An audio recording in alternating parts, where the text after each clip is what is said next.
Yeah, by the way, fuck Russia.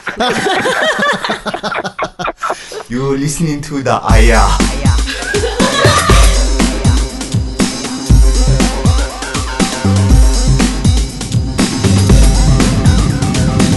This is Yvonne.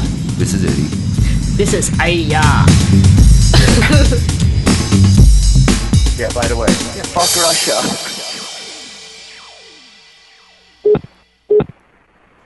Dom turysty, dzień dobry. Proszę wybrać nową... Hello. Mr. Eddie Min. Oh, excuse me. Fuck Russia! Fuck Russia! Okay, excuse me. Fuck Russia! Oh, sorry, excuse me. Okay. Okay, first of all, in the podcast, in your blog, you're describing Vladivostok. Why don't you describe what the city was like? Oh, man. Shit town. Vladivostok is just, it's a port town. It's a port city. Actually, Vladivostok was where they had the Marine fleet back in the days of communism. So that's where, like, the soldiers would, be stationed and, just have a good old merry time. So, yeah. So, it's a pretty dingy city. And, like I said, everything is kind of dark, no windows anywhere, so you can't tell what's open. So it's really weird. Then you walk inside and everything's lit and there's people, but it's just so freaky. And when we were there, it was freezing cold. Oh man, rain, wind was blowing hard, and we were just miserable. So it was gray, it was dark. Yeah, we had a rain jacket over our down jacket, and we were freezing our ass off. Yeah, we got to tell you about one thing that happened in Vladivostok. It turns out we're walking around Vladivostok, and it turns out it's Victory Day. I guess it's the day, World War II, they defeated the Nazis, yada, yada. So here we are, we're in it's freezing, we're walking around, checking out the city. All of a sudden, we just see, like, we're in this big square, like what you would see probably, back in the days of communism, big, huge square. Statues, Lenin, yada, yada. And all of a sudden, you just see all these people in military uniforms marching. And they're like, like this whole communist music over the loudspeakers. And then just like people just started marching down. We're like, what is going on, And then everybody's just starting to march, and then they're lining up in this square. And then the wind's blowing, and it's raining, Then you have, male soldiers and female soldiers, and the female soldiers wearing skirts, man. They're like these short skirts in the uniform, and it's like freezing. So we're just like, oh man, we felt sorry for them. We felt bad for them. But then we look, away from the square. Then all of a sudden we see these people marching with banners. When we still have no idea that this is like a whole Victory Day celebration. So we're thinking, what's going on? Is there like a riot that's going to happen or something, People are like, just like citizens, walking down, and they have banners and everything. Then we're kind of like, oh, okay, So we checked it out for maybe 20 minutes, but it was freezing cold. So we just thought, let's just find shelter. So we got out of there. And then, then we saw these signs, I guess. We figured it out. It's, Victory Day. It was so communist. Freaky. It was like so communist, We saw, a few Asians over there in Vladivostok, and Chinese, but they're the laborers. They're the ones that do the grunt work, the real cheap labor. They're like the Mexicans of Russia. Yeah, exactly. Well, And what then about, here we are in our North Face and our backpacks walking around Vladivostok. So everybody's looking at us like, you know, you should be with a pick and hammer, pick and axe, you know? You should be digging a hole. You should be digging my trench, man. You know? Yeah, by the way, Yeah. fuck Russia.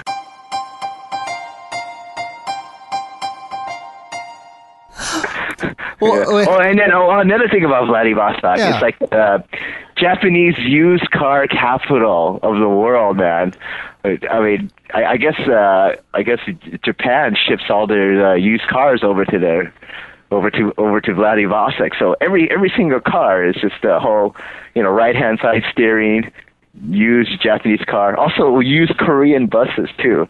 You see all these buses with like Korean letters on them. like Daewoo or Yeah, no, like from a specific area in Seoul or Busan or somewhere. Yeah. They try to cover it over. So for a moment, I'm like, hey, this has Korean writing. I was like, oh, okay. Like, oh, wait, it's not Seoul, you know? Well, speaking of Chinese people and Koreans and whatnot, tell us a story about the Chinese pimp. Oh yeah, Chinese pimp. Yeah, I was. I wanted to find a deck of cards. Yeah, which by the way, in Russia it's not 52 cards, it's 36 cards. But anyways, I walk out of this elevator and then this Chinese guy starts speaking to me in Japanese. So I'm like, I just kind of brushed him off and I walked away. And I picked up these deck of cards. And then I went back to my elevator, and then this guy comes up, starts talking to me again, you know, in Japanese. And I'm like, nah, you know, he's all trying to make a conversation. He's trying all these languages. So I just told him like Korean, you know, and Chinese, Hangul. He's like, oh, okay, Korean, whatever. But then anyways, yeah, he's like trying to talk to me. And he's oh, you want to come over here? I'm like, what? I go, I'm not going anywhere with you know? Right? Hey, leave me alone, get away. Then he has like this business card with these women on it. Very scantily clad dress. You know, I got the gist of what he was. Yeah, what he was offering me. Right. He's like, women, you pretty women, give you a good time, you know? Yeah, you want a good time. I'm like, you know, I'm holding up my finger, but of course I don't have a ring, but I'm like, hey, buddy, you know, I'm married, you know. Right. Hasta la vista, you know, and I just walked really fast. But yeah, Chinese pimp in Vladivostok, Russia, man. Yeah. Oh man, that's But yeah, he looked really sleazy. Total sleazebag. Yeah, that whole city was. But Vladivostok, I mean, it was a pretty shitty looking city, but it wasn't. I don't know. It wasn't as uncomfortable as Moscow or. Yeah, well, Yvonne was in the beginning. I mean, people were staring, but you know, she was tired of everybody staring. Yeah. By the way, Yeah. fuck Russia.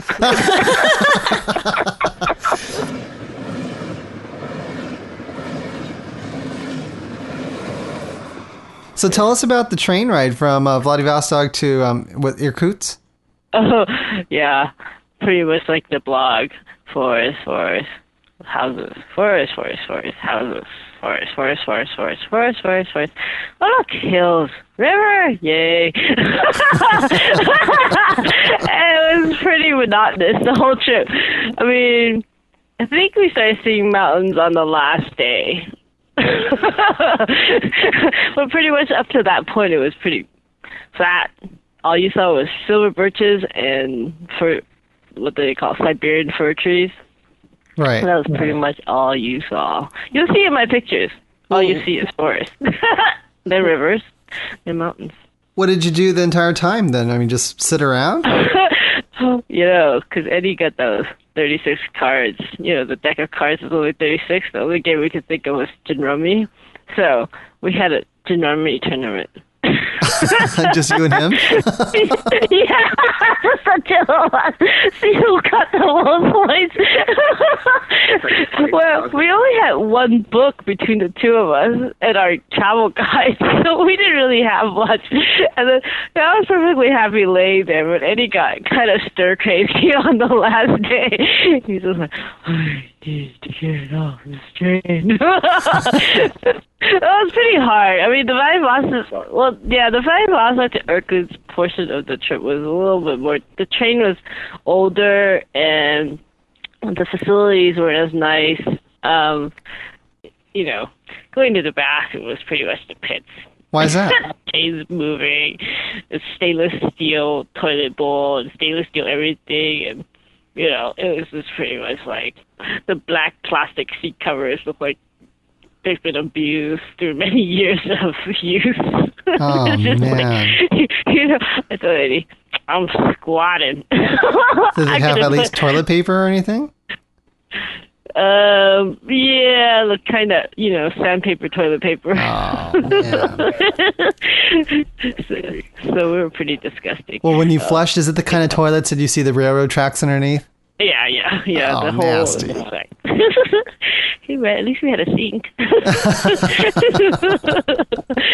But anyways, that part of it was kind of yucky. I mean, the only lucky thing for us was that we only had people that stayed in our car the first night, and it was just 2 little girls, and then they took off pretty much the first thing the next morning, and nobody else would come into our car. So we basically had our car to ourselves all the way to Irkutsk.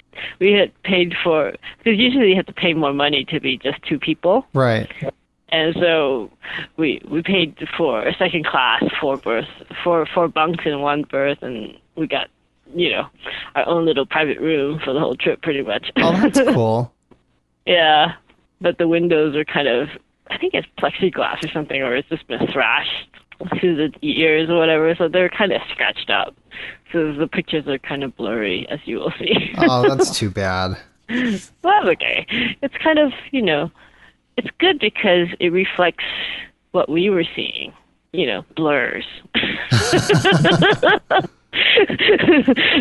Blurry scenery. Tell us about what you guys ate the entire time you were on the train. The first part of the trip, we were a lot more ambitious. We were in Korea thinking, the problem was we were shopping for the trip in Korea, the first half.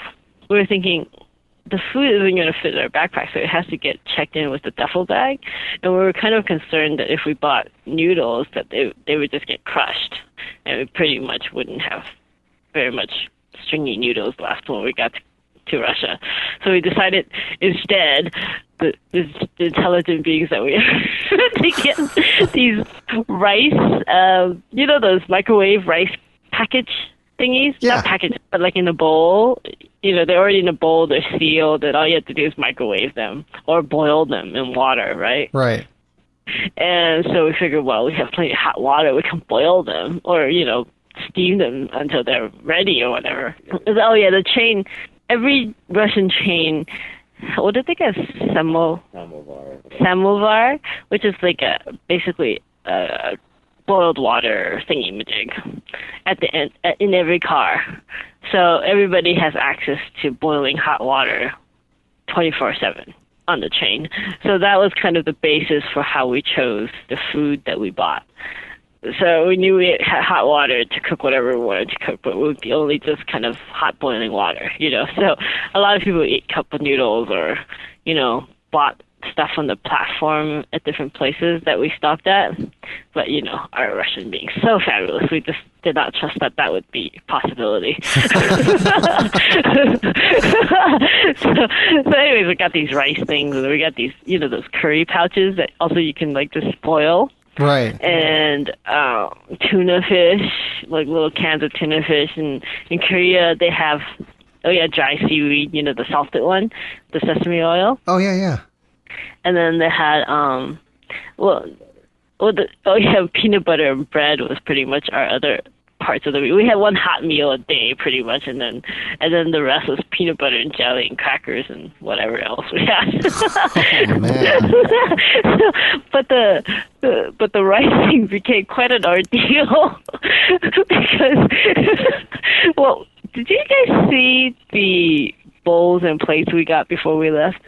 The plastic ones? No, I don't think so.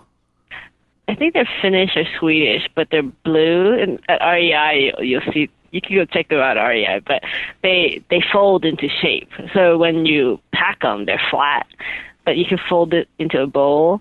Or we got the bowl and like the square one, which can be a bowl or a cutting mat or whatever.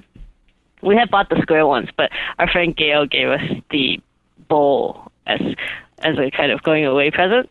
It's kind of like origami plates and bowls. Anyway, so we're like, okay, we could just soak the rice pouches in these blue bowls, but the hot water kind of softened the plastic, and so it didn't really hold the water so well. Plus, the chain would kind of turn and swerve.